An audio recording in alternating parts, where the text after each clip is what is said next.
Les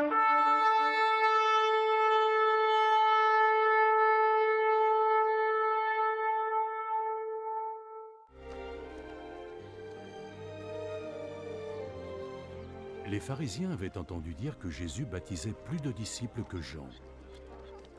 En fait, Jésus lui-même n'a jamais baptisé qui que ce soit, c'était ses disciples qui le faisaient. Quand Jésus apprit ce que l'on racontait, il quitta la Judée et retourna en Galilée. Pour s'y rendre, il devait traverser la Samarie.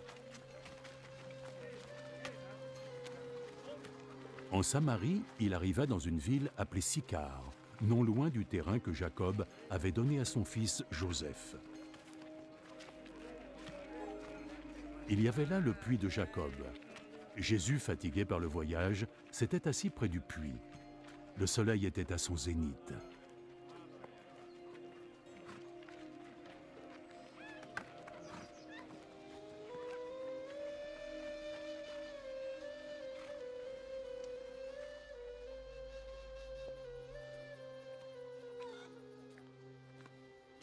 Arriva alors une femme, une Samaritaine, qui venait puiser de l'eau.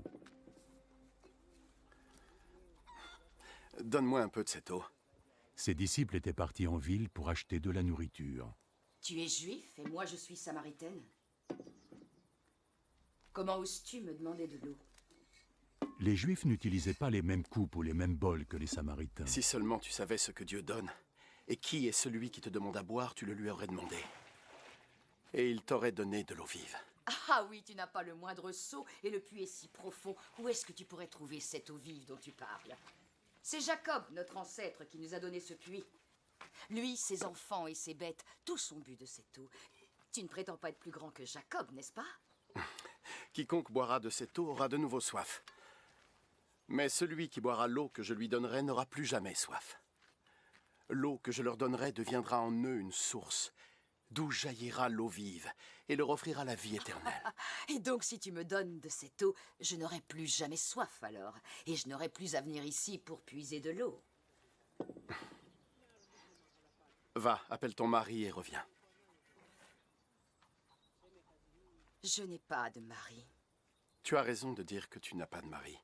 Tu as été marié 5 fois, et l'homme avec qui tu vis maintenant n'est pas vraiment ton mari. Tu m'as dit la vérité. Je vois, alors tu es un prophète. Mes ancêtres samaritains ont adoré Dieu sur cette montagne. Mais vous, les Juifs, vous dites que Jérusalem est le lieu où nous devrions adorer Dieu. Crois-moi, femme. Le temps viendra où les gens n'auront plus à aller adorer le Père sur cette montagne ou à Jérusalem. Vous, Samaritains, connaissez mal celui que vous adorez. Nous, les Juifs, nous connaissons notre Dieu parce que nous savons que le salut vient des Juifs. Mais le temps vient. Et il est déjà là. Guidé par la puissance de l'Esprit de Dieu, les hommes adoreront le Père tel qu'il est vraiment, lui offrant la véritable adoration qu'il demande. Dieu est esprit, et c'est seulement par la puissance de son esprit que ceux qui l'adorent atteindront sa vérité.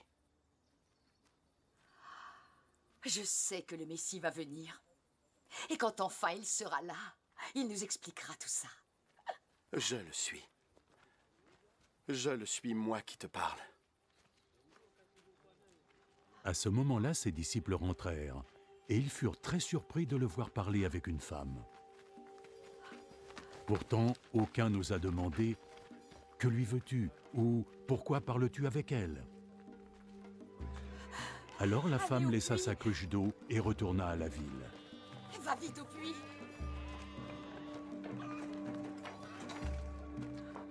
Venez vite. Venez voir l'homme qui m'a raconté tout mon passé. Venez. Le Messie, c'est peut-être le Messie. Le Messie? Ils sortirent donc de la ville et vinrent à la rencontre de Jésus.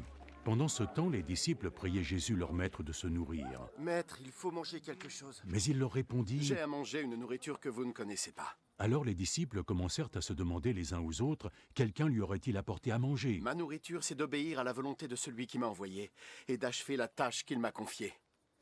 Je vous entends dire, encore 4 mois et ce sera la moisson. Mais moi, je vous dis, regardez bien les champs. Les grains sont mûrs et fins, prêts à moissonner. Celui qui moissonne reçoit son salaire et récolte les grains pour la vie éternelle. Alors celui qui sème et celui qui récolte se réjouissent ensemble. Il est vrai le proverbe qui dit « Quand l'un sème, l'autre moissonne ». Je vous ai envoyé moissonner dans un de ces champs où vous n'avez pas travaillé. D'autres y ont travaillé. Et vous profitez de leur travail. Beaucoup de Samaritains de cette ville ont cru Jésus, parce que la femme leur avait dit « Il m'a raconté tout mon passé ». Ainsi, lorsque les Samaritains arrivèrent auprès de lui, ils le prièrent de demeurer chez eux, et Jésus y séjourna 2 jours. Beaucoup ont cru en lui grâce à ses propres paroles, et il disait à la femme « Ce n'est pas à cause de ce que tu nous as dit que nous croyons, mais parce que nous l'avons entendu nous-mêmes.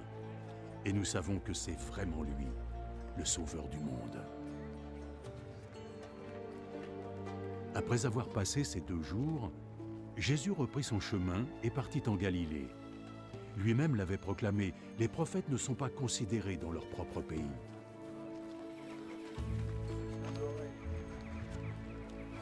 Lorsqu'il arriva en Galilée, les habitants l'accueillirent chaleureusement parce qu'ils étaient allés à Jérusalem pendant la fête de Pâques et ils avaient vu tout ce que Jésus y avait fait.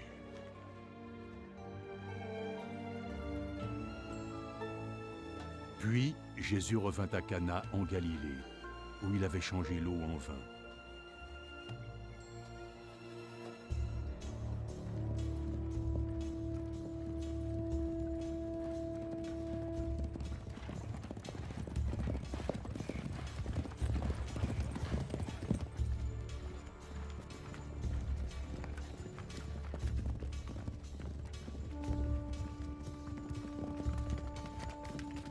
Il y avait là un responsable du gouvernement dont le fils était malade à Capernaum.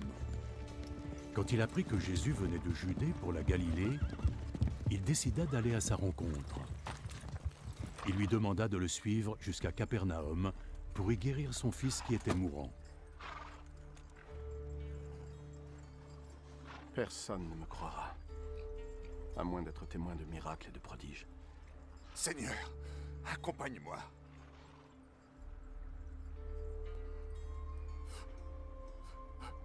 Avant que mon fils ne meure. Pars. Ton fils va vivre.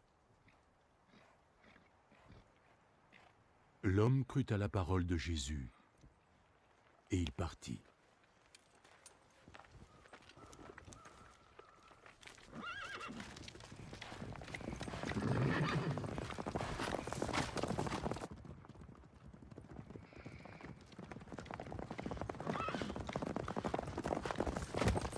Sur le chemin du retour, ses serviteurs vinrent à sa rencontre avec des nouvelles.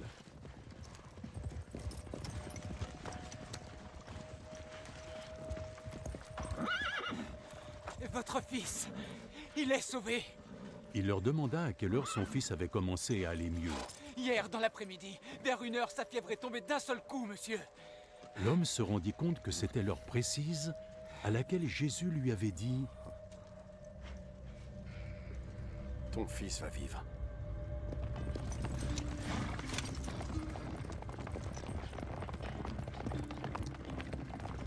Alors, lui et toute sa famille crurent en Jésus. Ce fut le second miracle que Jésus accomplit à son retour de Judée pour la Galilée.